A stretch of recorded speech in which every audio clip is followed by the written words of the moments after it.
Hello, class.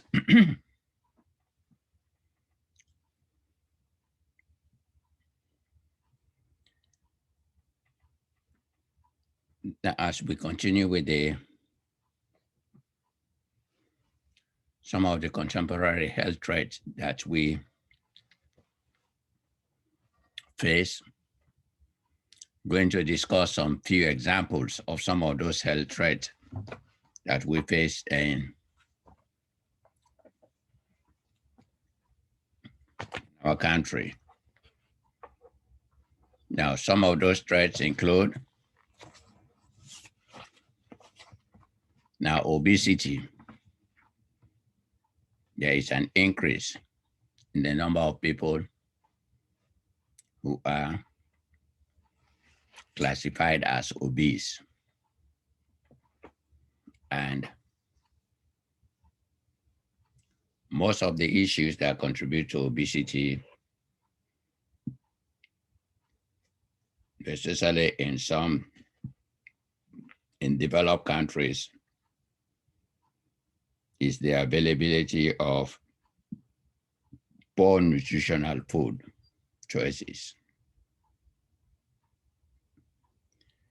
People who get their food from convenience stores most of the time get those things that are poor in nutrients, but big in fat, and all those useless energy that contributes to making people become obese. And obesity in itself can lead to other issues like diabetes, heart-related issues, hypertension, some form of cancer, and a host of other health-related issues.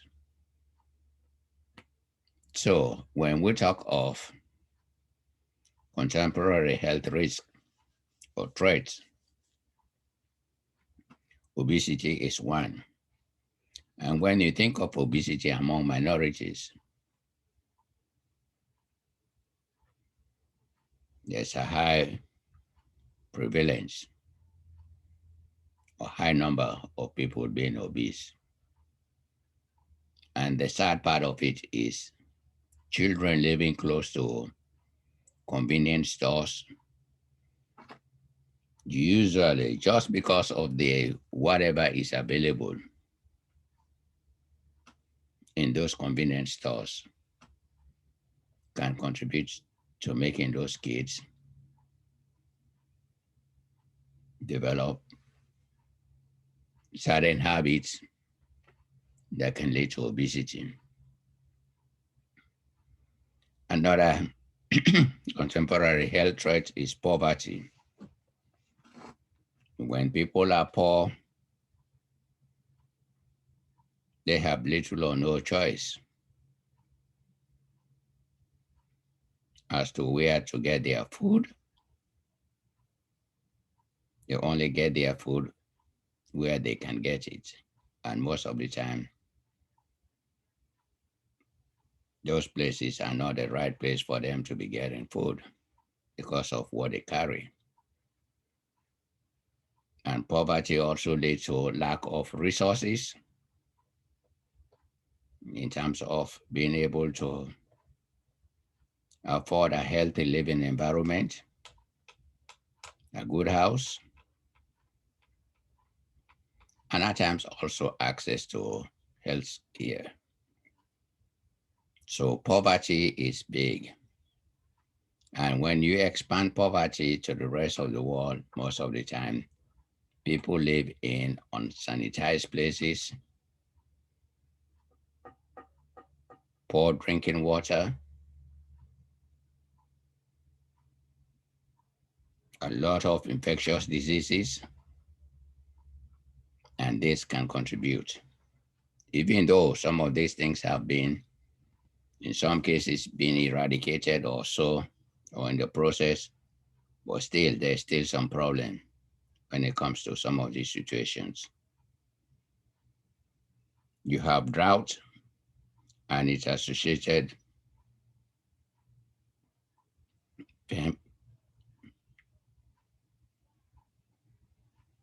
There are some people who experience some famine wherein no food because drought, no rain, crops don't grow, and food is not available. And this can lead to poor health.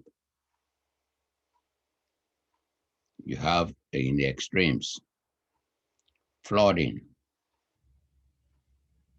excess rain for a short period,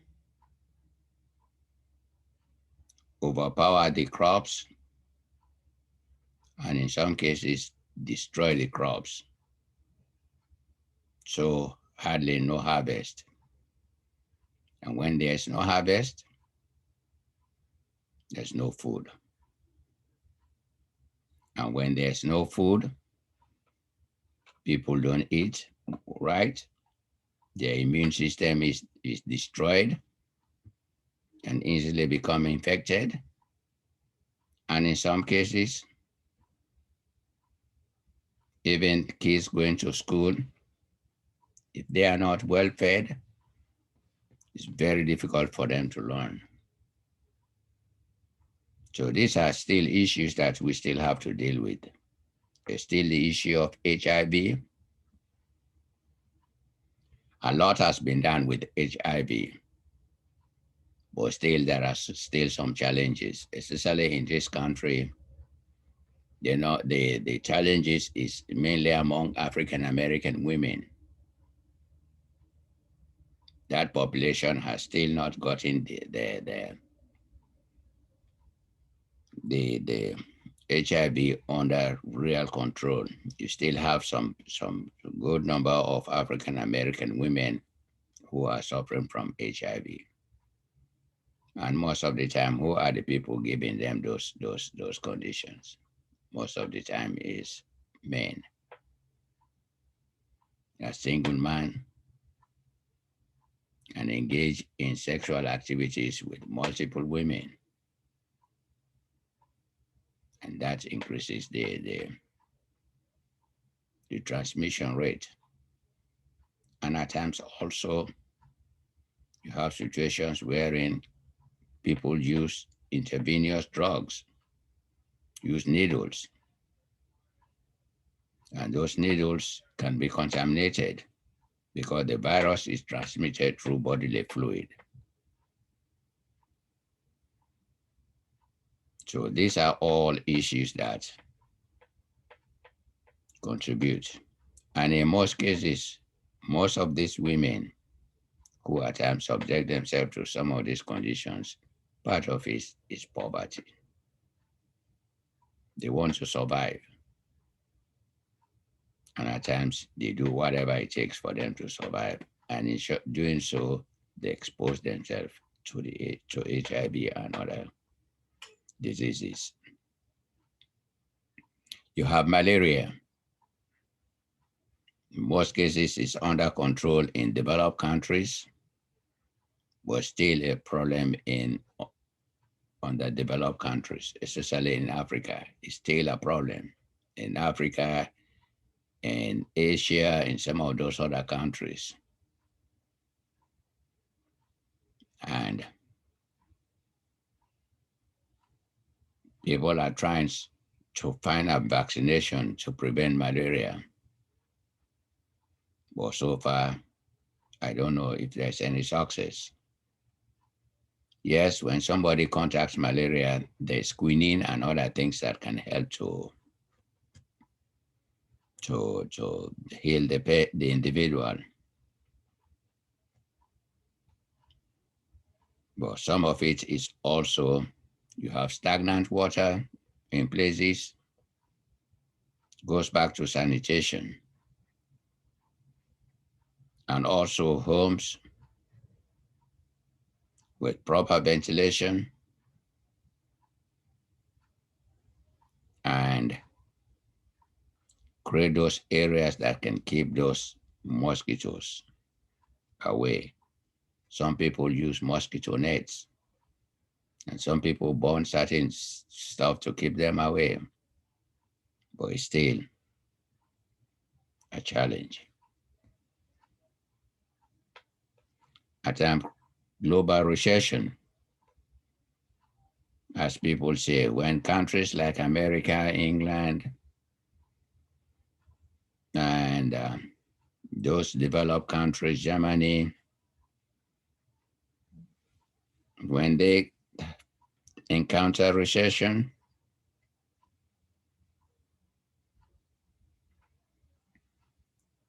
the rest of the country faces hell because they don't have those credits that can help them get those resources that they need to serve the needs of their population. So these are some of the challenges. As people say, when America catches cold, the rest of the world, especially third world countries, catches pneumonia.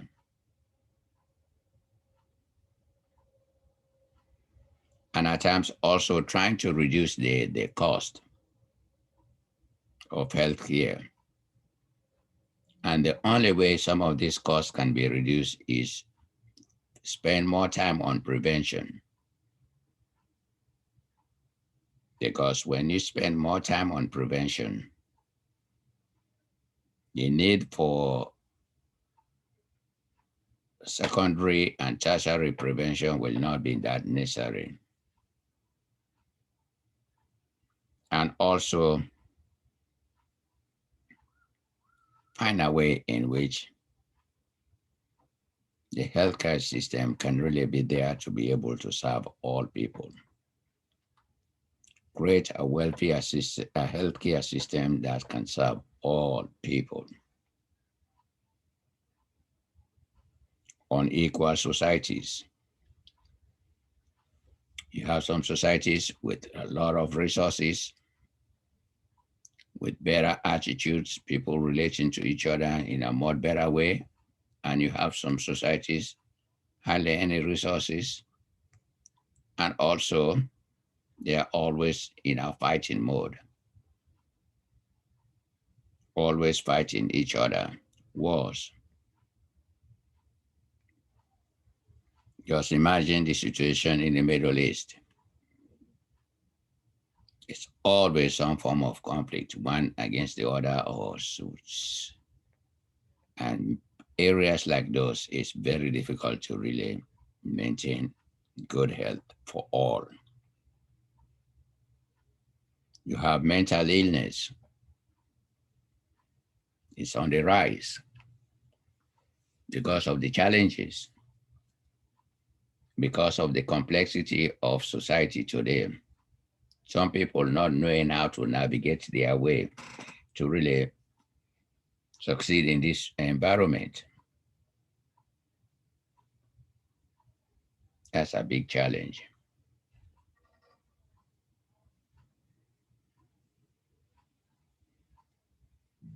And that is leading to a lot of mental issues. And some people use drugs. And in some cases, it gets to a point where in some people's mental situation might be so severe that they commit suicide. And again, the purchase of guns. Studies have shown people with guns usually have a higher chance of committing suicide. So even though people think, okay, I'm buying this gun to protect myself, most of the time you are buying this gun to kill yourself.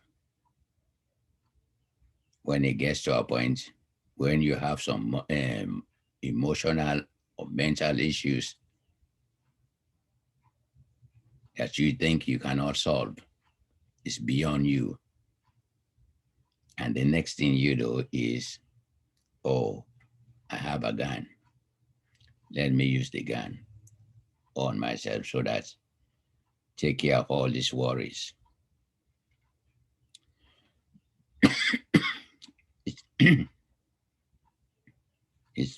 It's very unfortunate that people decide that way. But at times, some people are without control because of their mental situation. So these are all possible things when we talk of conceptual and contemporary issues that we need to talk about. Okay, causal pathways. Examine the causal pathways for health and illness can aid our understanding of the diversity of threats to health. Again, what are the root causes? As with any problem, when you understand the root causes, you have a better way to be able to address the issue. Without understanding the root cause, and really the commitment to making sure that once you know what causes what, are you courageous enough to be able to develop those programs or develop those policies that can be able to help people to address their health challenges.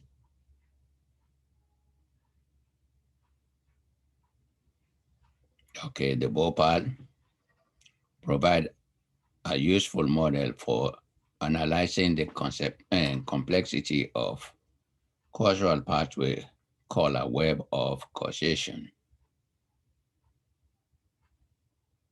which visualizes the interconnectedness of factors that influence health and illness.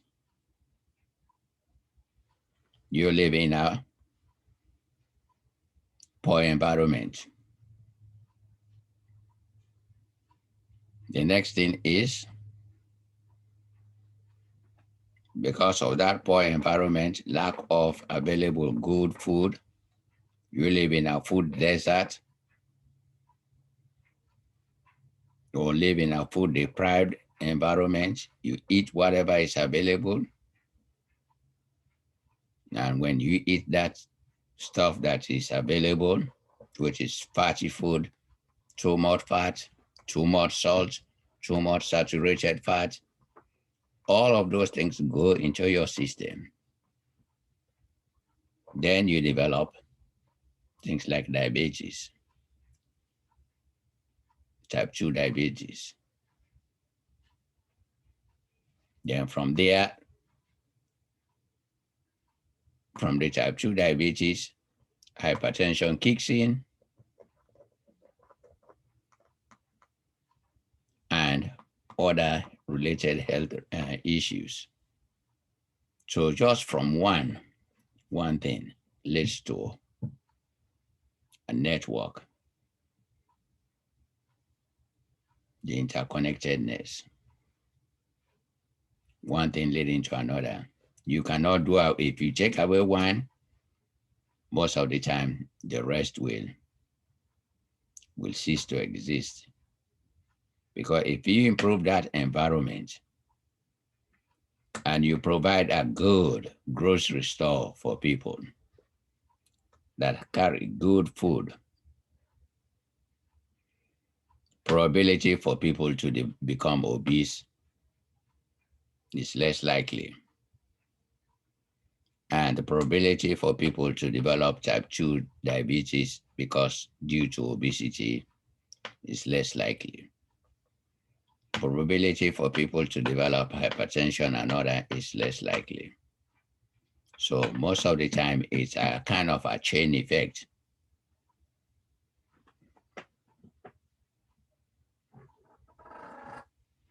Okay. Bhopal's 2008 diagram represents a complex group of health determinants, such as the environment,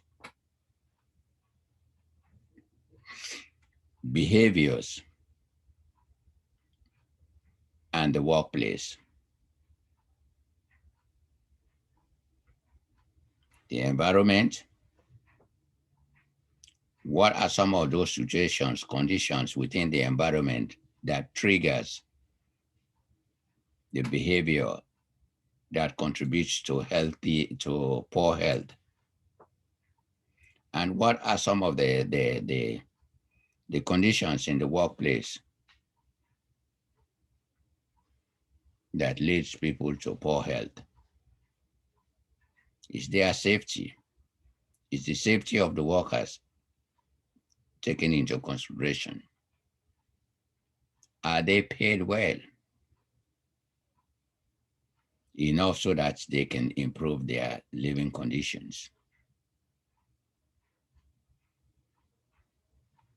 Or are some people treated just like, I don't want to say slave because those things don't, at least, it does not exist. But are they treated with respect? Is there any discrimination in the workplace? Is there any form of harassment in the workplace wherein people are harassed by those in power to do things against their will, or harassed just to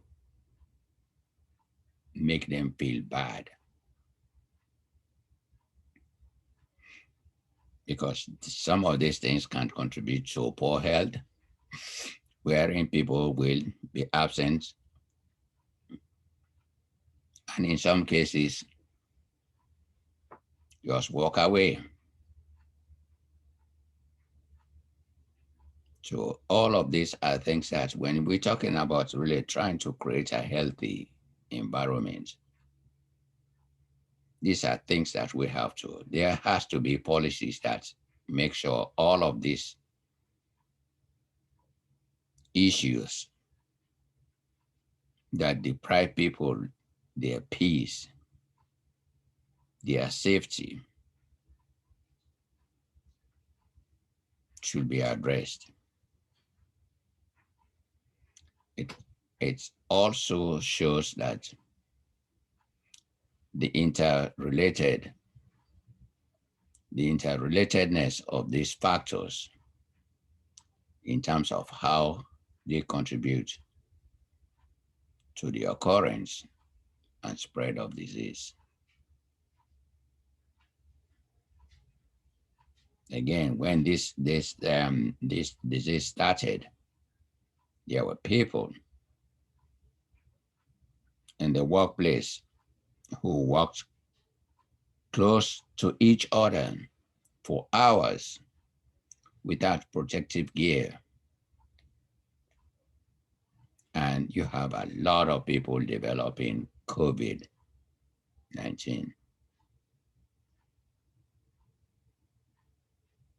Okay, the workplace has to be safe, clean, provide people with the right sort of gear that they need to protect themselves against harm. Because not doing that, you set those people to develop, to be sick, and also create a situation wherein if somebody is sick, they should be paid, but go home, paid sick leave. Because at times some people might be sick, but just because they are afraid that if I stay home, I won't be paid and I need that money, they will force themselves to go to work. And going to work not only put their health in a challenging situation, but also whatever they have could be spread to the other workers. So the disease is spread. And if you create that situation, you create a policy that, okay, if you are sick, stay home, you will still be paid. I think most of the spread of diseases in the workplace will be reduced. And also provide a workplace workshop for health, what they need to do to promote their health, physical activities, how to deal with stress, yes, how to deal with their resources. You see, because the workplace, if you want people to produce at their best, they have to be physically and mentally at their best. Anything less than that, a level of productivity will will will be compromised.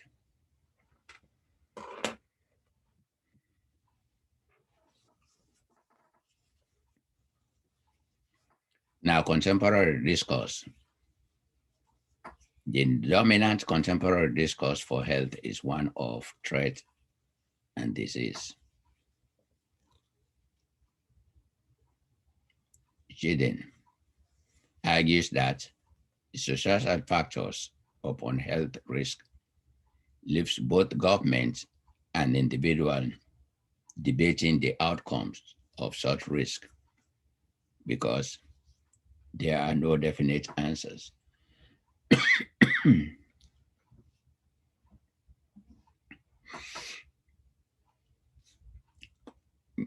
I I think there are no definite answers, but if we focus on society and expect people to treat each other with respect, do away with discrimination, create an environment wherein diversity is embraced, not frowned upon. Create an environment wherein racism is completely not encouraged in the workplace. And whosoever is caught practicing racist tendencies or racist attitude be held accountable right away and be given the appropriate punishment. You see, because most of the time, society, yeah, the focus might, but there are certain things that government can do that can help. And when it comes to cultural issues within societies, yeah, the government can also help people to know that certain practices within the culture contributes to certain health outcomes. Yeah, you cannot force people to do certain things, but they should be aware of some of the practices within their culture can contribute to their health. Is there a real answer to say, okay, no, but I think government can do a little more to help people to live in societies wherein there's mutual respect and some of the health risks that are kind of culturally induced, people should be able to educate those people using people from that culture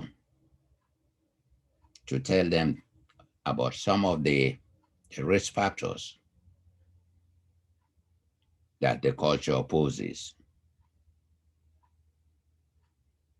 There are more value, there's a lot of advantage of maintaining cultural practices, cultural beliefs, but there are also some disadvantages of maintaining certain cultural practices.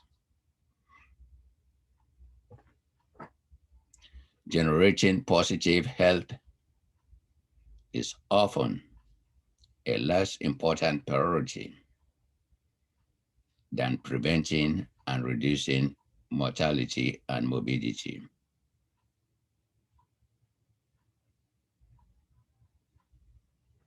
Now, again, maintaining positive health is not so much of a priority because it pays more. Primary prevention is not so much of a priority in this country. And therefore,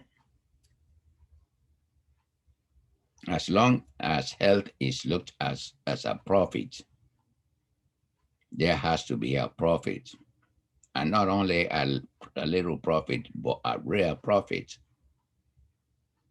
People will be focusing on the treatment of the disease and the rehabilitation of the disease.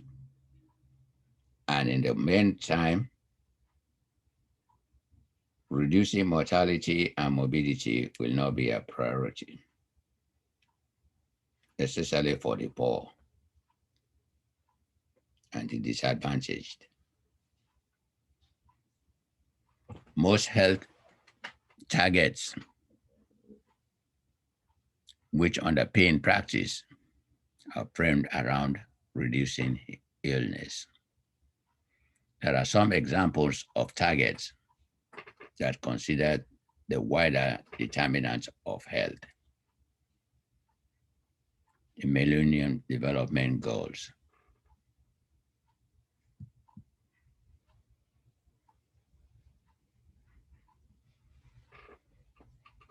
The magnitude and severity.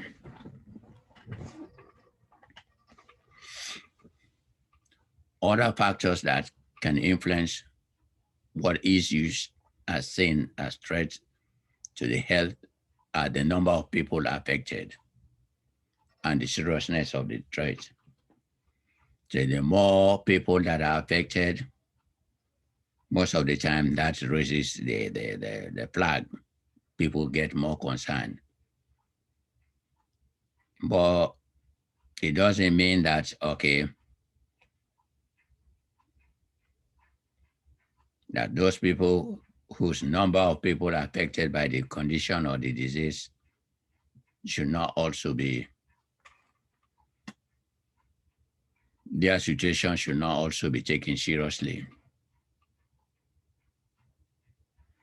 Large and visible dangers tend to receive more attention and are therefore more likely to be categorized as health, as threats to health.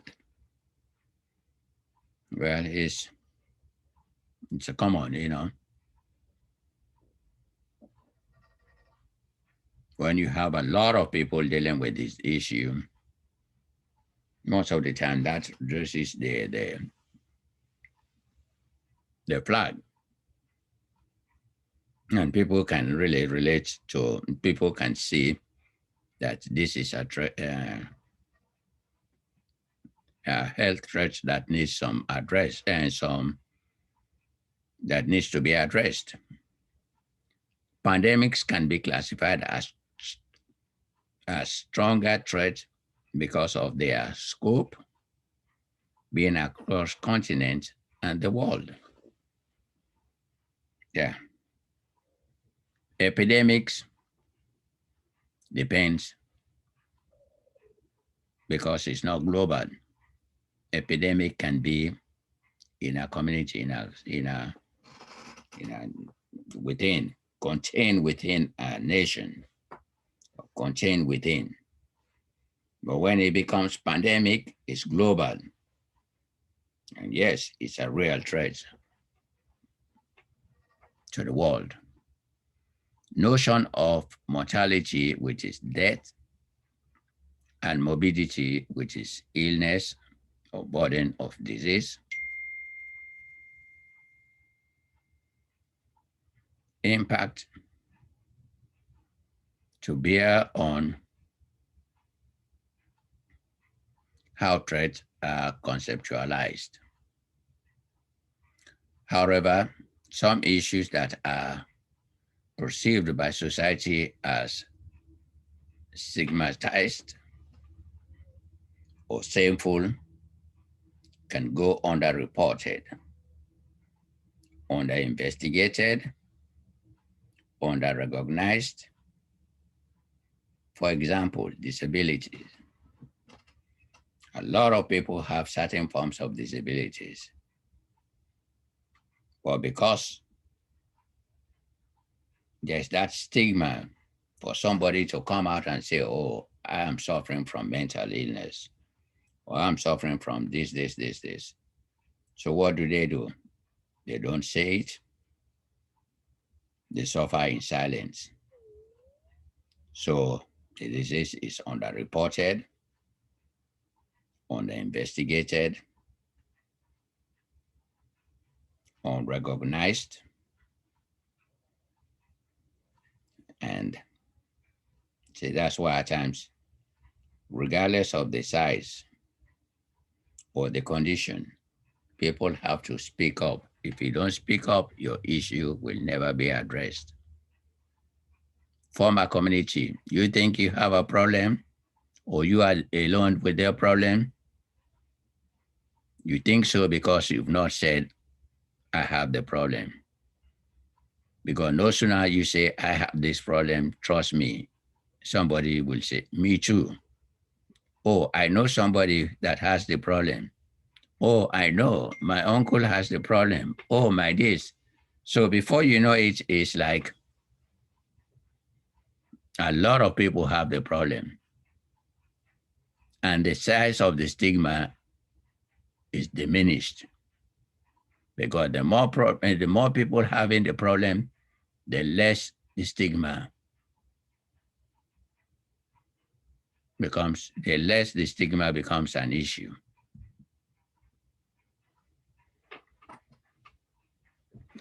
The media construction and moral plans and moral panic. The way that health issues are reported within the mass media influences understanding of the nature of this threat. See, the media, everything being normal is good when used the right way, and it can be a source of destruction when not used the right way.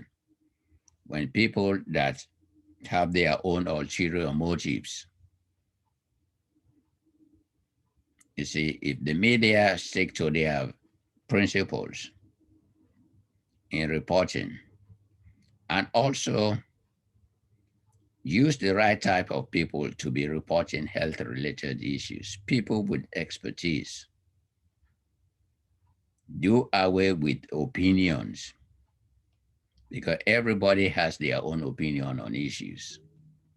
Get the right people to talk on the issue because they know it's their profession. They can tell you the truth and not just create that panic among the population.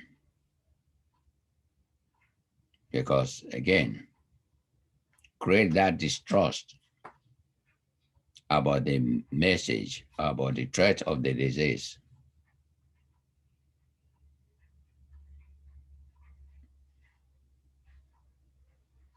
We are dealing with it right now in this country.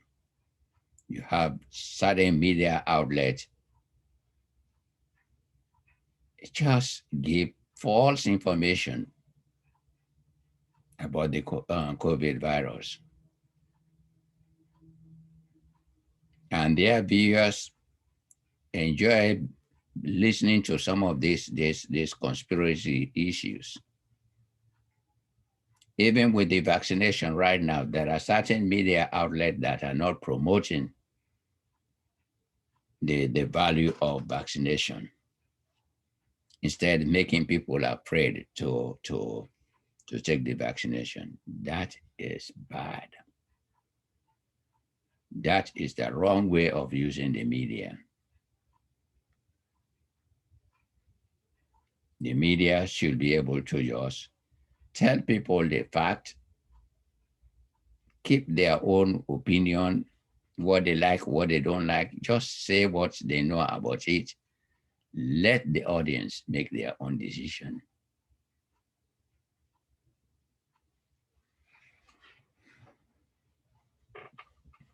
So the media plays a role in social amplification of risk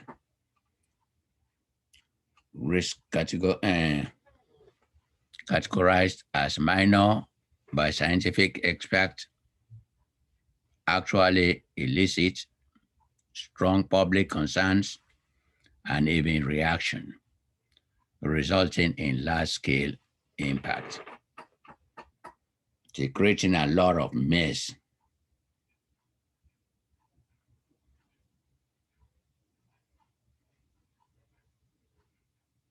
See, now you have health scare reported in the media,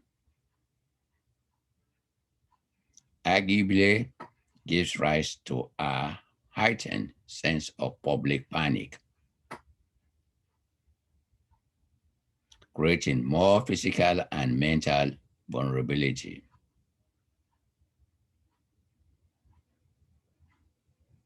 So the media has to just be in the business of discussing what they have obtained from. Whenever there is a situations like this, you solicit the help of experts to discuss these issues. Unfortunately, again, I wouldn't be completely right by just saying solicit the help of experts, because you have some experts who are also, just because of political affiliations or whatnot, tend to downplay or heighten the risk of the disease.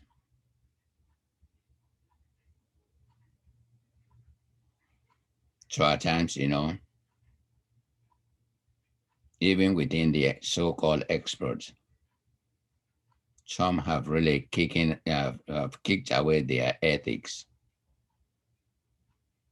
just for the fame, cheap popularity.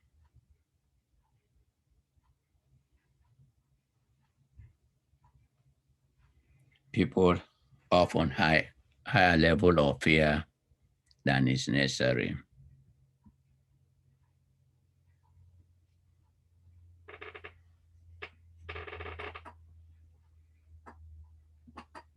Changing threats across the 20th and 21st century. Type of diseases that affect population change as countries develop. So risk shifts from infectious diseases such as cholera in poor countries to non-communicable and lifestyle associated health problems such as cancer, heart disease in rich countries. Again, part of it is the lifestyle. They smoke, eat a lot, less exercise. And yes, also because of some of these rich countries, people expose themselves to some carcinogens.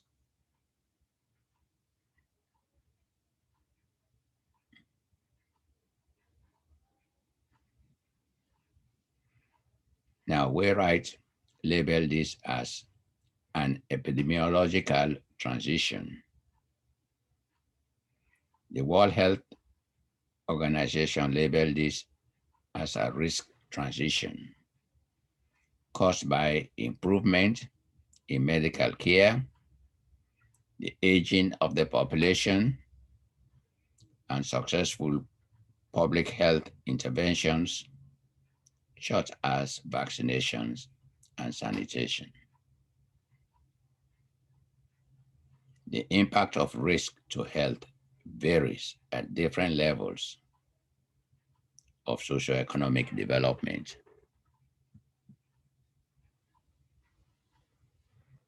Contemporary threats to health, the climate, extreme weather events, change in levels of water, especially those living in along the coast, change in food production, and the destruction of the ecosystem. These are all contributing factors. Some effect on health increases burden from malnutrition, diarrhea, cardiorespiratory and infectious disease, increased morbidity and mortality from heat waves, floods, and drought, change distribution of some disease vectors, is example mosquito transmitting malaria, risk from population on the move, resulting in homelessness, overcrowded conditions, substantial burden on health services.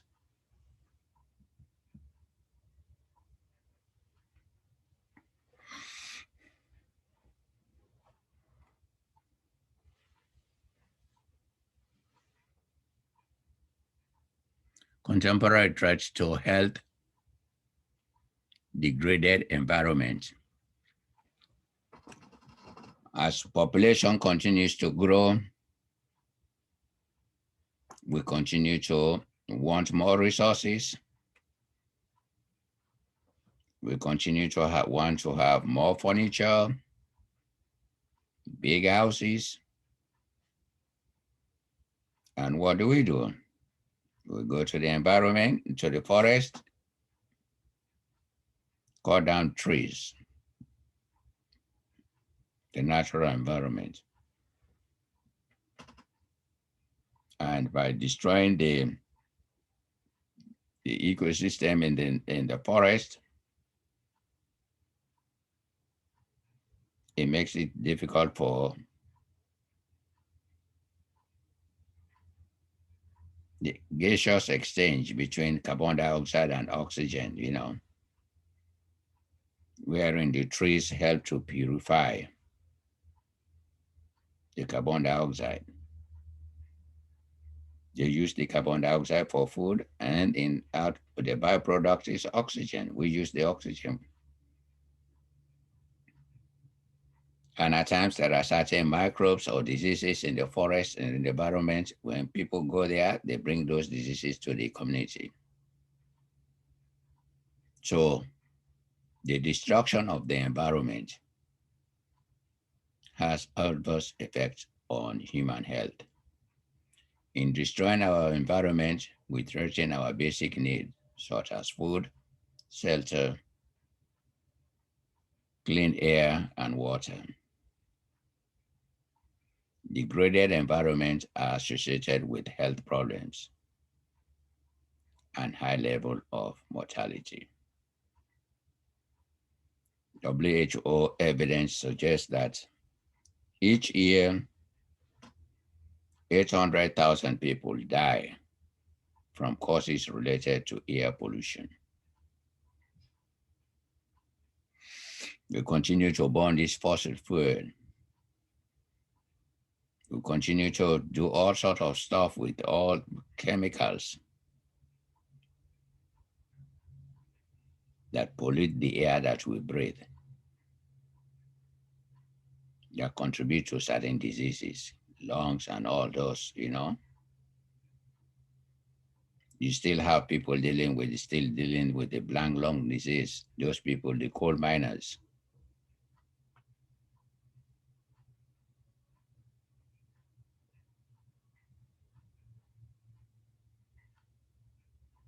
And 3 1.5 million from malnutrition, 1.8 million from lack of clean water.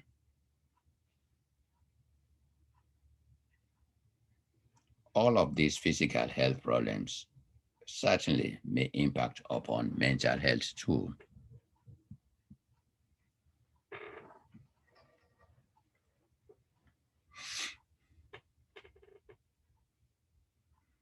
Problem caused by population growth. Population growth is generally argued to be problematic for health because of increased demand for scarce resources, including food, shelter, fuel, water, and all type of services provisions. For example, education and healthcare. The more people, the more the service, the more resources are needed to serve the needs of those people. And so, yeah, there are certain people, school of thought that population growth should be controlled.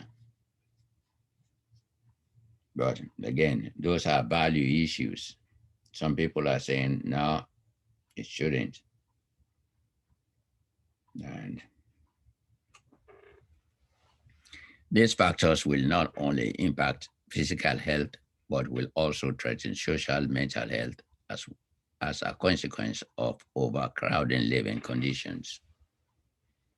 Especially when you go to some urban cities, it is when you go to big cities, you have some people who are just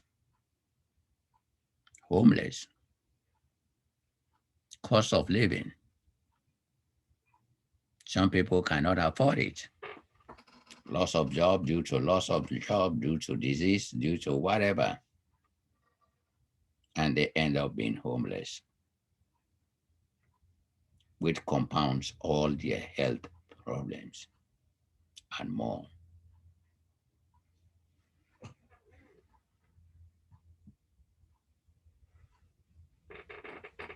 When you talk of the aging population, WHO predicts that the world elderly population, by which they mean people aged 60 years and over, will reach 2 billion by 2050. Aging populations can result in changing pattern of illness and disease, with increased conditions associated with fragility, chronic diseases, and disorders such as dementia.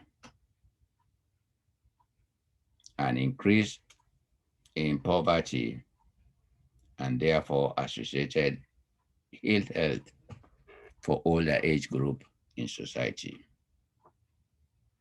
Preparing health providers and societies to meet the need of elderly population is very essential. People are living longer, and as they live longer, they need care, they need resources. And most of the time, some do not have either the welfare or the social security to keep them going. So society has to really plan well to be able to take care of the needs of the elderly population, because most of them have done the part that we now enjoy today. And we have to make sure that we take care of them till their God-given life is over. Anything less than that, I don't know.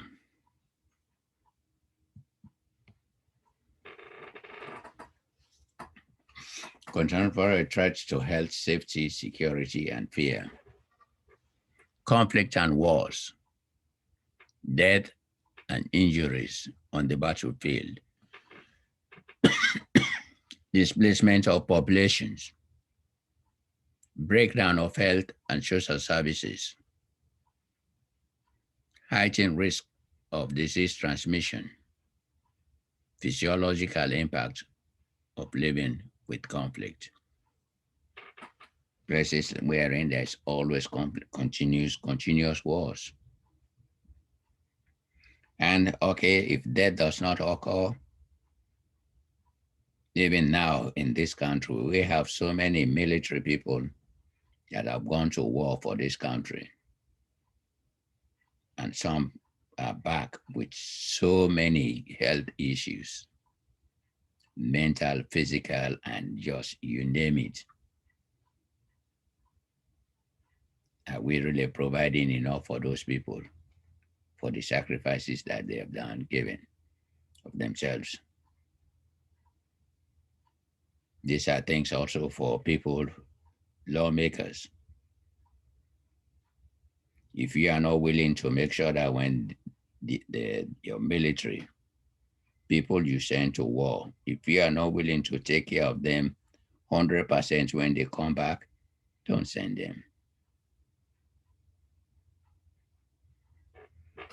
Okay, domestic violence, physical injuries and death, living in pain, depression, post-traumatic stress, poor esteem. You have those situations wherein, especially with women,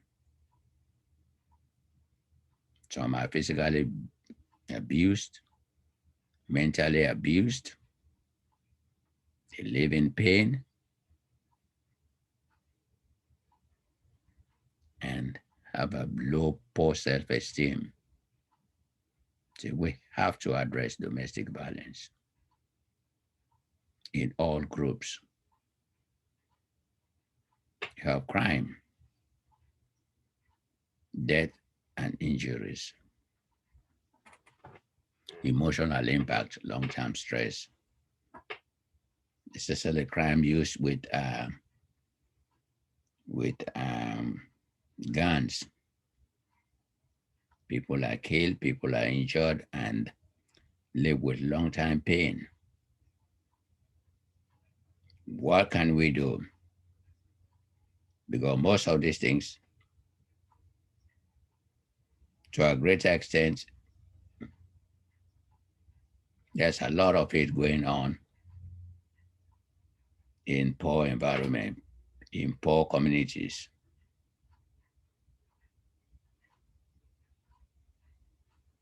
And these are things that we as a country have to address.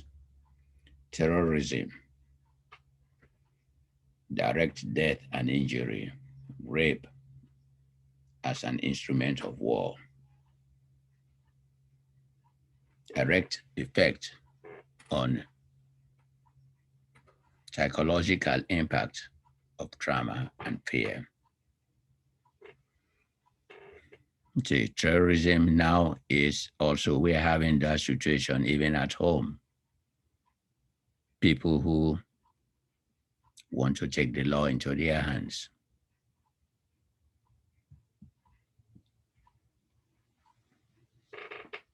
Contemporary threats to health and poverty.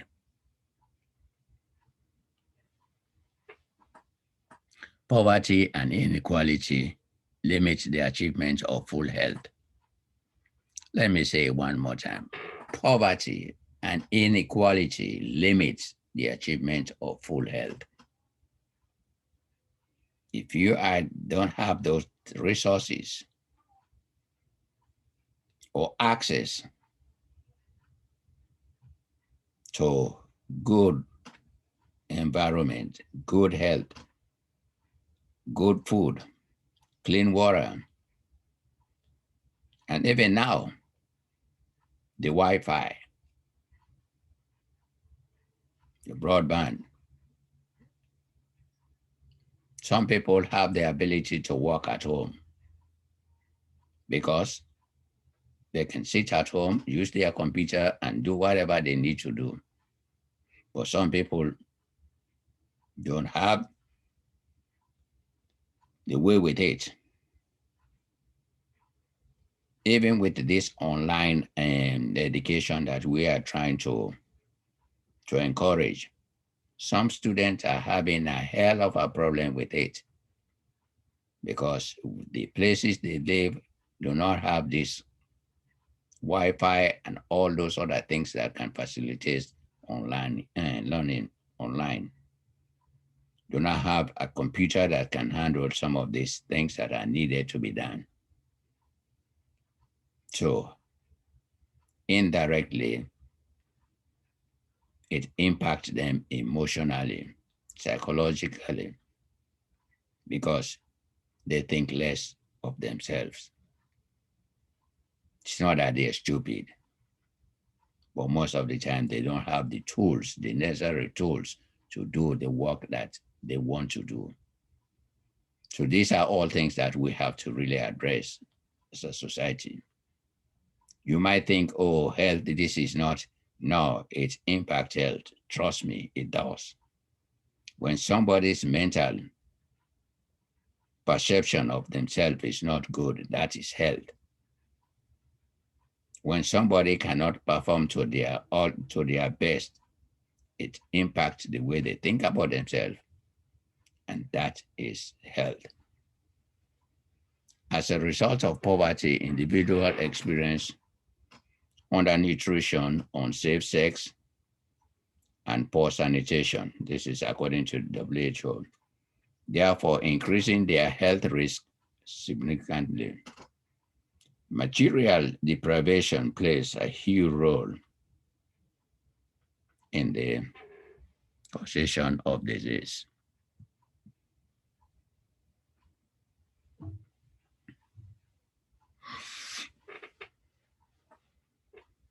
Contemporary threat to inequality, gender health inequality, the risk behavior such as drinking alcohol are more prevalent among men.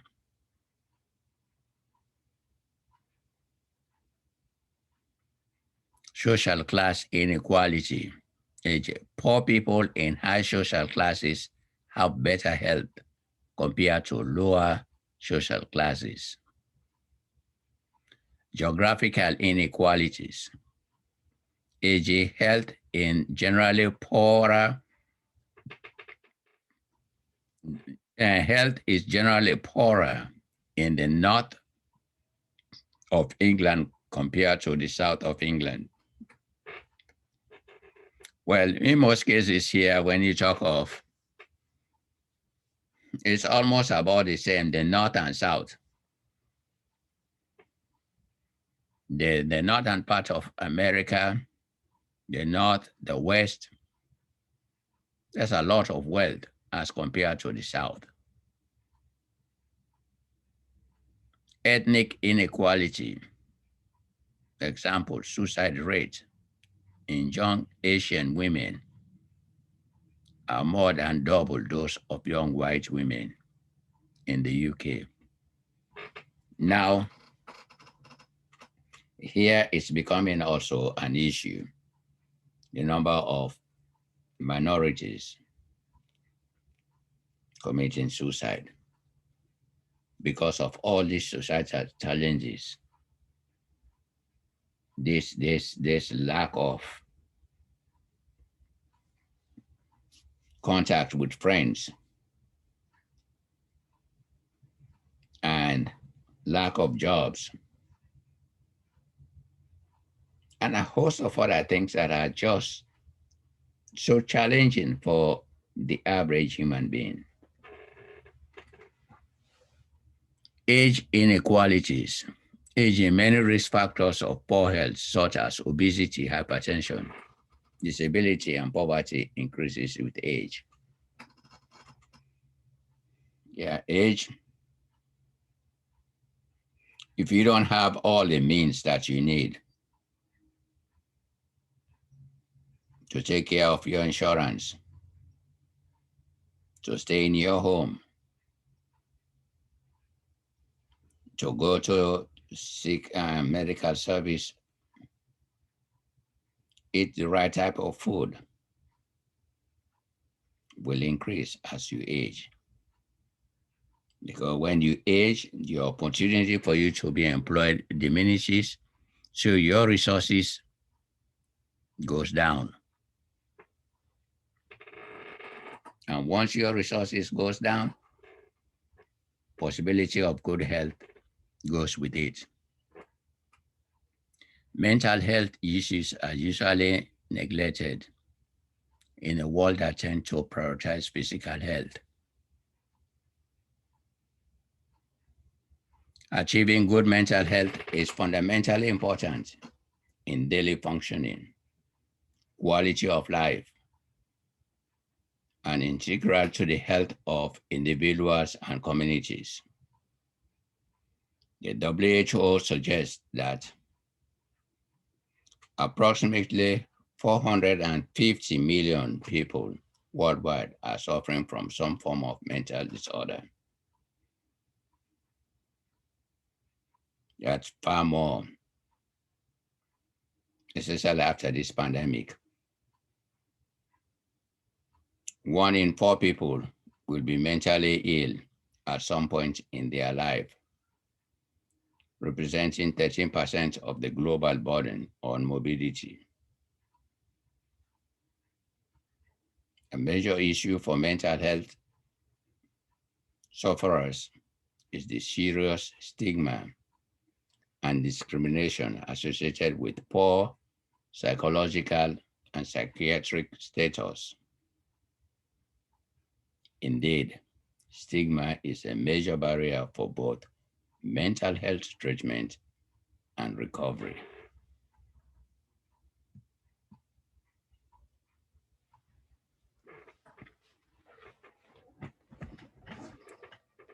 Contemporary threats to infectious diseases. There are many infectious diseases that threaten health of humans, such as the retrovirus,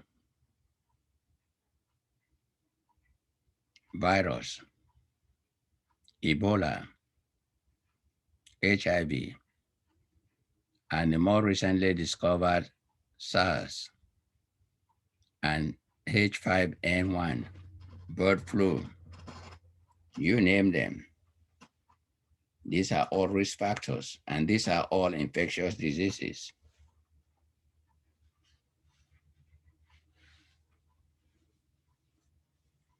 This epidemic are transactional and hard to control.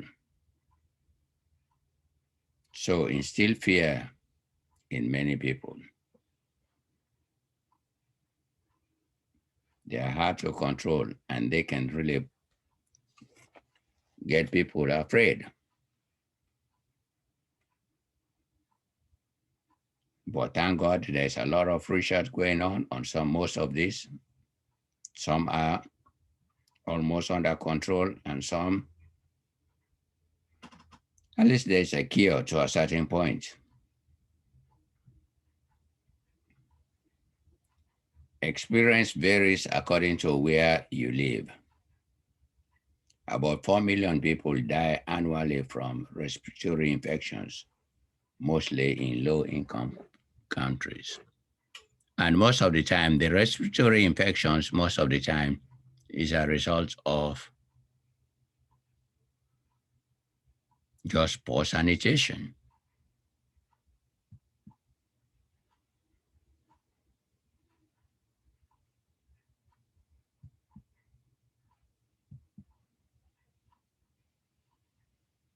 Now, some of these infectious diseases have been declared defeated and eradicated and later reappear to once again pose a threat to the health of humans. Because again, people continue put their hands down, their guards down, start practicing on sanitation, start living in on areas that are poorly sanitized, practice unhealthy behaviors, and the disease come again. And most of the time when those diseases reappear, they are much stronger than they were when they first appeared because they mutate. See, they replicate and then mutate. So that's why at times when people are advised to really practice healthy habits so that you don't have and create that environment wherein a disease that was once considered eradicated to resurface. Tuberculosis is one short example with contemporary society. Tuberculosis, for quite some time, people thought it was already cured, but now it's around. And most of the time, tuberculosis, for a greater extent, is a disease of the poor. But again, it might start with the poor people, but it can affect healthy people or people that are rich. So that's something that people need to take care of. See, it's partly because TB closely relates. TB's close relationship with those infected with the HIV virus. So people who develop TB as a result of their weakness of their immune system, because HIV depletes one's immune system, and if TB is around, it's very easy for those people to contact it because their immune system is depleted. The situation has been made worse by the bacterium that causes TB becoming increasingly resistant to drugs and treatment, as I said before. The principles related to the reemergence of the disease are overcrowded housing, increasing homelessness, again, go back to poverty, rising immigration rate, again, most of the time, poverty, poor urban living conditions, and rising level of HIV infections.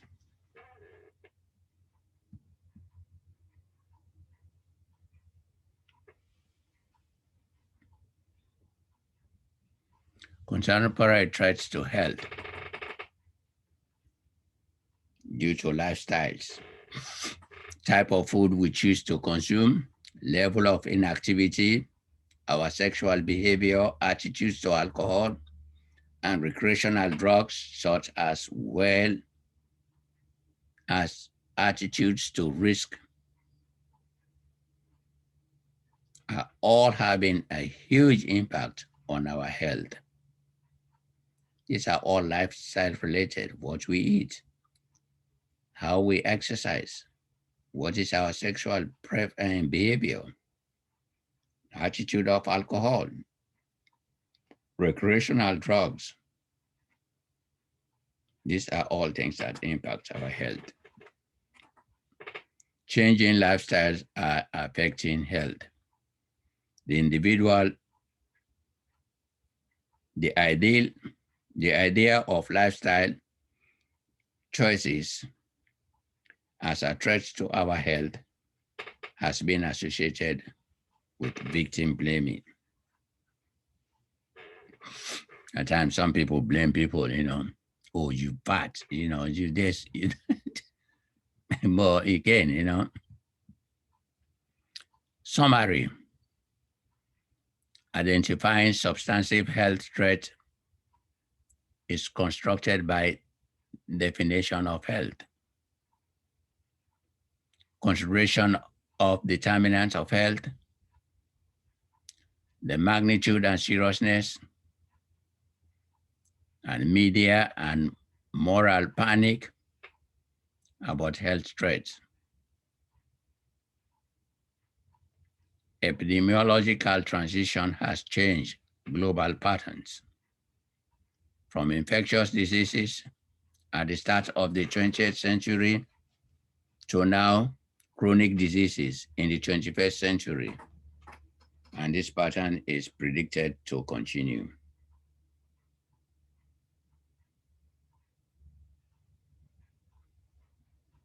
Health threat in the 21st century will require global action. around the major determinants of health, such as poverty, inequality, climate change, and population growth. If we address or come up with intervention strategies to address some of the health threats, try to eliminate poverty, try to eliminate inequality, try to do all we can to reduce the climate change, and also try to work by producing enough to meet with the population growth. Some people have different opinion about how to handle the population growth. But again, some of these things could be moral issues. So, okay, you take care. Please take time to read the rest of the chapter. Go over, read the book before you read the notes. And if you see areas that interest you, but you had some issues, please let me know so that I can help you to explain some of those things.